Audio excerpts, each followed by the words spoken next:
Jadi di video ini saya akan bantu jelaskan tentang apa saja sih batasan yang dibahas di report ini, kemudian apa sih maksud dari warna-warna yang muncul, dan juga apa yang sebaiknya kita expect dari hasil ini, dan apa yang jangan di-expect. Report jenis screening yang Bapak Ibu dapatkan, yang Bapak Ibu lihat ini adalah report yang tidak dipakai untuk membuat keputusan mau hire atau tidak hire. Ya, bukan untuk itu. Karena untuk membuat sebuah keputusan agar lebih baik, kita butuh melihat lebih detail sikap-sikap yang ada dalam diri setiap individu. Ya, dan sikap-sikap yang bisa diukur dalam report Kevlin ada banyak. Di report screening ini kita benar-benar hanya melihat 6 kondisi sikap dari setiap orang.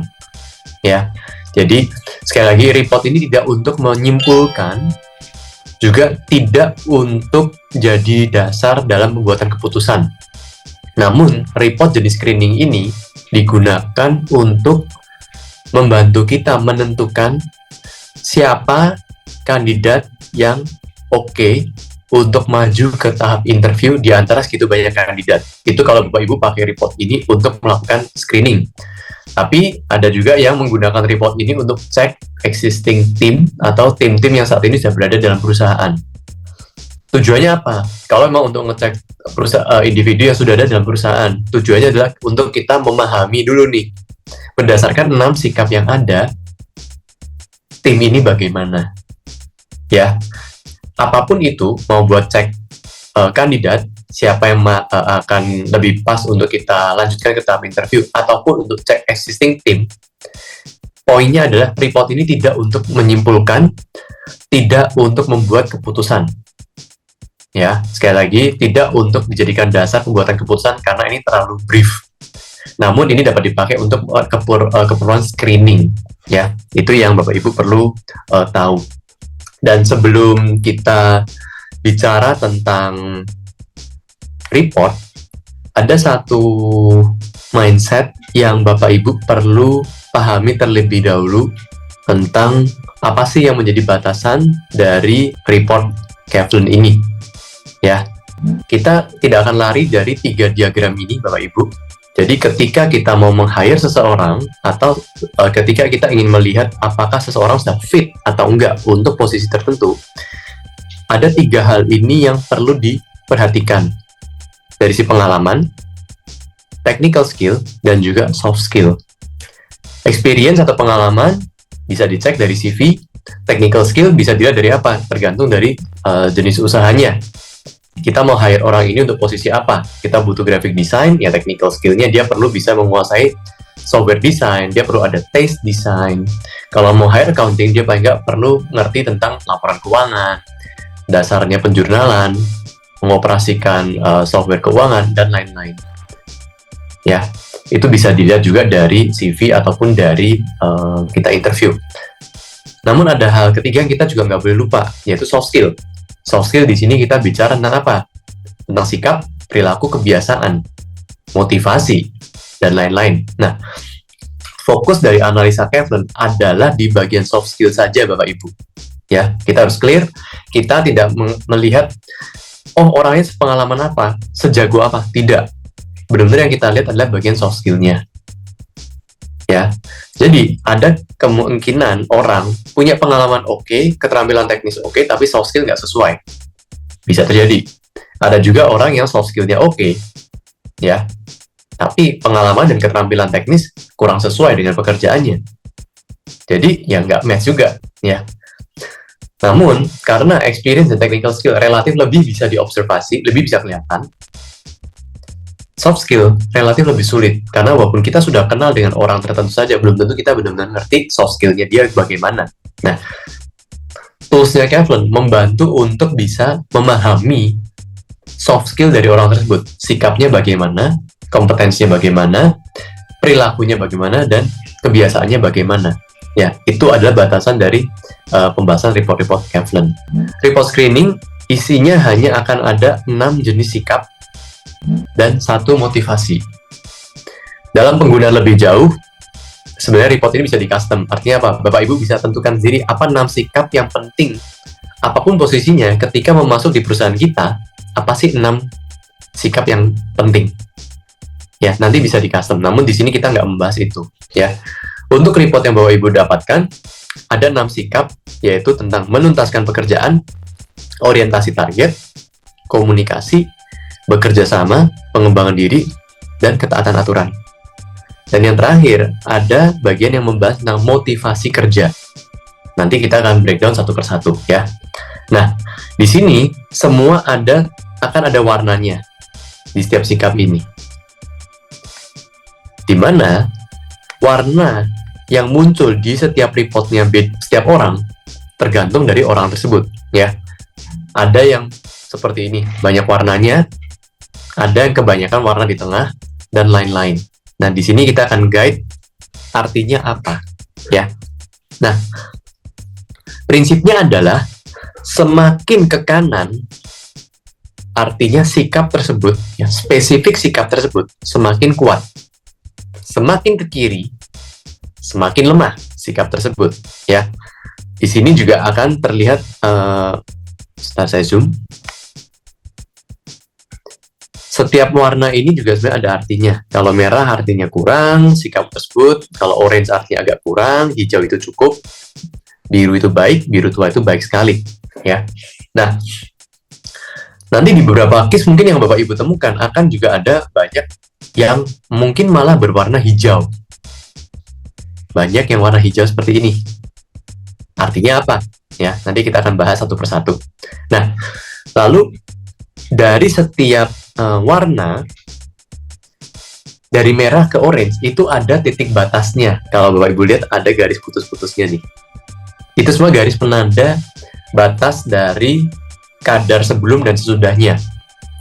Dan akan ada beberapa sikap yang kebetulan kadarnya itu pas mendekati garis. Ya, artinya ya kalau sudah mendekati garis, artinya itu di dalam ambang batas menuju ke level berikutnya. Ya, entah kalau dari hijau ke biru artinya itu sebenarnya dikit lagi sudah hampir termasuk baik. Cuman kita masih bisa tahu, oh ini cukupan yang arahnya sudah semakin kuat, atau ini cukupan yang agak rendah. Ya, kalau yang semakin ke kanan, ya atau semakin biru atau biru tua, itu kan tadi kita udah bilang semakin kuat. Kalau semakin ke kiri, itu artinya semakin lemah untuk sikap tersebut. Tapi kalau yang tengah-tengah hijau itu artinya apa? Sikap-sikap yang munculnya hijau, artinya sikap tersebut munculnya nggak konsisten, tergantung situasi, bisa juga tergantung mood. Kita nggak pernah tahu. Justru ketika kita hiring dan banyak hijaunya, ya kalau memang kita mau interview dia, ya kita perlu gali apa situasi atau apa konteks yang bisa memunculkan sikap tersebut. Karena kalau kita nggak menggali itu, ya hanya dia yang tahu. Cuman paling nggak dari tesnya Kevlin kita bisa detect, oh di bagian ini dia moody, oh di bagian ini dia situasional, ya. Nah, kita akan gali satu persatu. Menuntaskan pekerjaan, kita melihat sikap tentang apa? Kita akan melihat sikapnya dia seberapa kuat dalam menuntaskan pekerjaan. Ya, ini sudah sangat jelas sekali, ya. Artinya semakin kuat kadarnya, semakin ke kanan, orang yang bersangkutan itu lebih punya dorongan untuk, ya kalau kerjaan itu harus selesai. Kalau nggak selesai, itu kayak ada yang ganjel. Semakin ke kiri, artinya, ya kalau kerjaan nggak selesai, bagi dia fine-fine aja. Ya, cuman di sini kita baru bicara tentang dorongannya untuk menuntaskan pekerjaan. Kita nggak bicara tentang kapan dia menuntaskan pekerjaan. Sebagus apa kerjaannya, kita nggak bicara itu, karena itu harus melihat sikap-sikap yang lain, ya. Jadi tentang kapan dia menuntaskan pekerjaan, seberapa bagus, itu masih membutuhkan analisa sikap-sikap yang lain, tidak ada di sini, ya. Karena itu yang tadi kita bilang, kalau mau menyimpulkan harus lihat sikap yang lain. Kenapa? Karena untuk mengetahui seberapa cepat menyelesaikan pekerjaan, ya kita harus lihat seberapa ambisius, seberapa komitmen, seberapa gigih, dan lain-lain. Itu kan tidak dilihat di sini. Karena sekali lagi, tujuan report ini adalah untuk screening. Makanya hanya melihat sikap-sikap tertentu saja. Ya. Sikap yang kedua yang diukur adalah tentang berorientasi target. Orientasi target ini bicara tentang apa? Bukan bicara tentang apakah dia akan selalu mencapai target. Bukan. Tapi di sini kita bicara tentang mindset.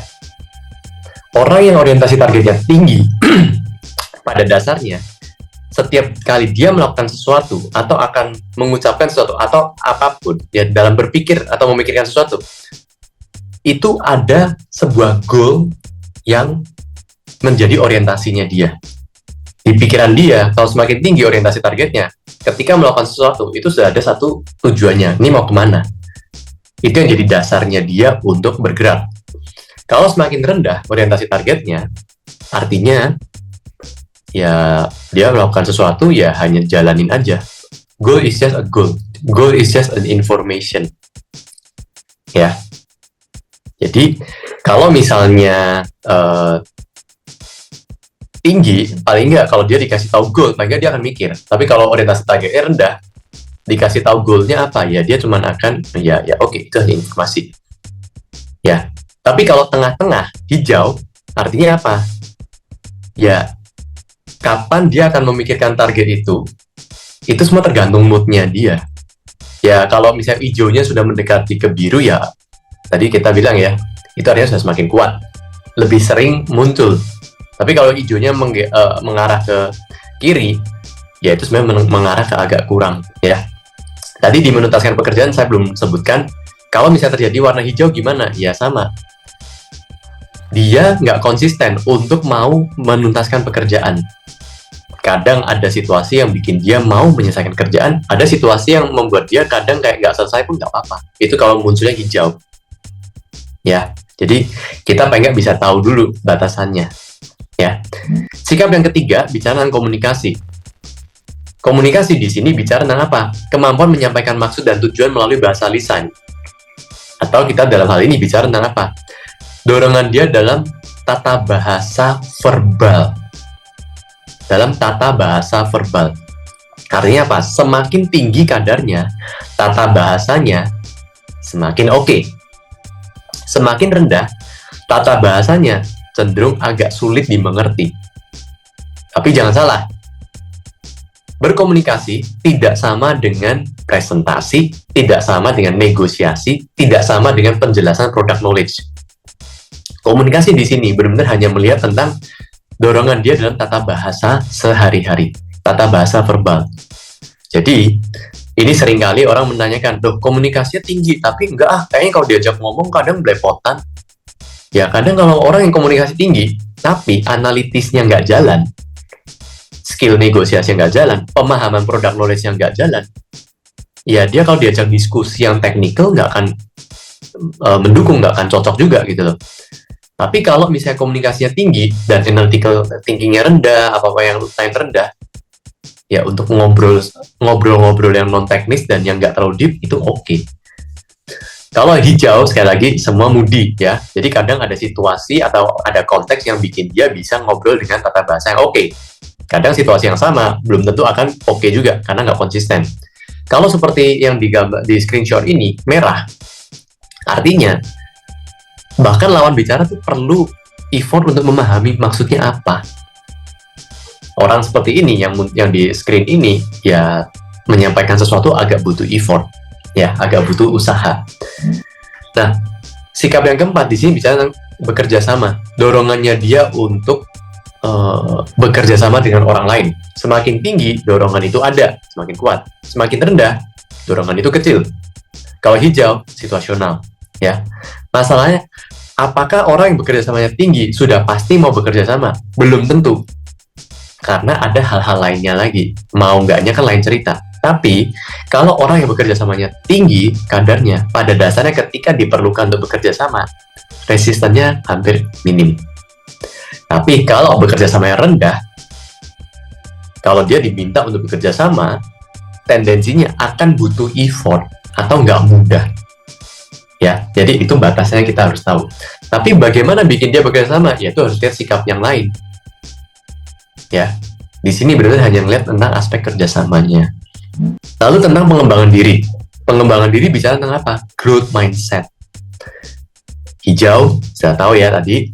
situasional. Kalau pengembangan diri semakin tinggi, artinya orang ini terdorong untuk mau improve, mau belajar. Kalau semakin rendah, ya very obvious ya, sangat jelas ya. Dorongan untuk belajar hal baru, untuk mau mengupgrade diri itu kecil. Biasanya kalau tim yang seperti ini, yang pengembangan dirinya rendah, diajak untuk mempelajari sesuatu itu, responnya nggak segreget mereka yang pengembangan dirinya tinggi.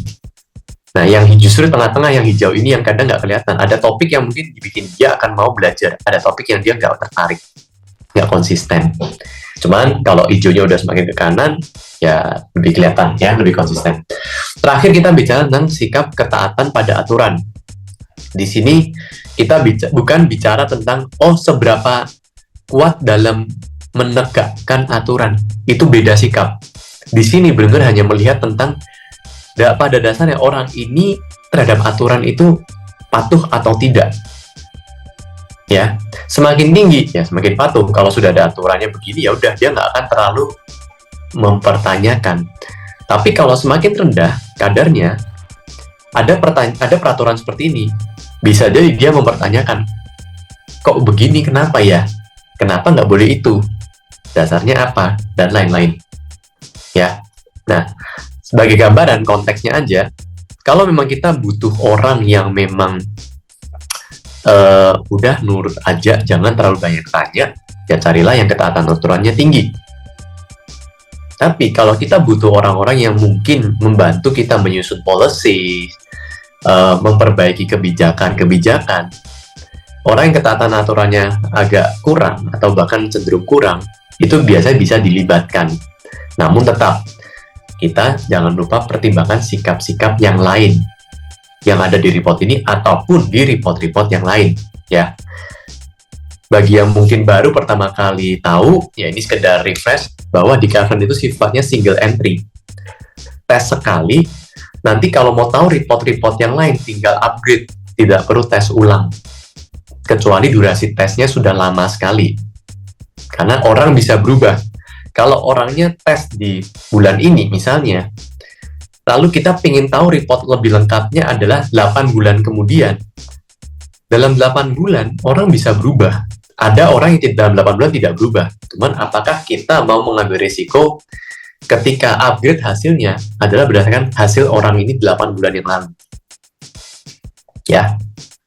Jadi ini seperti tes darah. Semakin, kalau misalnya kita mau mempromosikan orangnya, ya ada baiknya kita tes ulang. Ya. Jadi, apalagi dalam konteks psikologi, report itu masih dianggap valid dalam 6 bulan. Namun kalau tujuannya kita memang mau mempromosikan seseorang dan lain-lain, ada baiknya kita cek berkala. Ya, itu dasarnya. Nah, yang terakhir di sini kita bicara tentang motivasi, di mana setiap orang punya motivasi kerja beda-beda. Di Kaizen kita bisa detect ada 5 jenis motivasi, di mana pendekatannya akan berbeda sekali. Di sini contohnya, misalnya munculnya motivasi kepuasan. Artinya apa?